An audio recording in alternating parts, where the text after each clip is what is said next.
நிறைய பேர் என்கிட்ட கேட்டுட்டீங்க, வீட்டில் ஏதாவது சீக்ரெட்டாக மசாலா அரைச்சி வச்சிருக்கீங்களா எல்லாத்துக்கும் யூஸ் பண்ணுற மாதிரி அப்படின்னு சொல்லிட்டு. ஆமாங்க, வீட்டில் ஒரு சீக்ரெட் மசாலா தான் அரைச்சி வச்சிருக்கேன். வெறும் முட்டைக்கு மட்டும் இல்லை, உருளைக்கிழங்கு, வாழைக்காய் என்ன ஃப்ரை ஐட்டம் பண்ணாலும் இது யூஸ் பண்ணிக்கலாம். ஒரு கடாயில் 1 டேபிள் ஸ்பூன் அளவுக்கு மிளகு, 3/4 டீஸ்பூன் அளவுக்கு தனியா, சோம்பு, ஜீரகம், கடலைப்பருப்பு, காஞ்ச மிளகாய், கருவேப்பிலை, ஒரு 6-7 பல் பூண்டு நல்லா நசுக்கி அதையும் சேர்த்துக்கோங்க. 1/2 டேபிள் ஸ்பூன் அளவுக்கு கருப்பு எள்ளு, உளுந்து இதெல்லாம் சேர்த்து நல்லா வறுத்து எடுத்துக்கோங்க. ஓரளவுக்கு லைட்டாக ரோஸ்ட் ஆனதுக்கப்புறம் ஆற விட்டு மிக்ஸி ஜாரில் சேர்த்து உப்பு, மஞ்சத்தூள் இது ரெண்டுத்தையும் சேர்த்து நல்லா கொரகொரப்பா அரைச்சி எடுத்துக்கோங்க.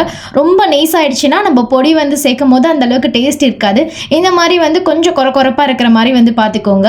அவ்வளோதான், சூப்பராக மசாலா ரெடி ஆகிடும். இதை அப்படியே ஃப்ரிட்ஜில் தூக்கி ஒரு 1 மந்த் வரையும் ஸ்டோர் பண்ணி யூஸ் பண்ணிக்கலாம். கொஞ்சம் கொஞ்சமாக முடிஞ்ச வரையும் அரைச்சிக்கோங்க. பல்காக அரைச்சிங்கன்னா அந்த ஸ்மெல் ஃப்ளேவர் எல்லாம் போயிடும், அந்த அளவுக்கு நல்லா இருக்காது. இப்போ பொடி முட்டை பண்ணுறதுக்கு எண்ணெய் சேர்த்துக்கோங்க. முட்டை நம்ம சேர்த்துருக்க மசாலா ஒரு 2 டேபிள் ஸ்பூன் தாராளமாக சேர்த்துட்டு கருவேப்பிலை சேர்த்து ஃப்ரை பண்ணி எடுக்க வேண்டியதான். இதை நீங்கள் எல்லாத்துக்கும் யூஸ் பண்ணிக்கலாம்.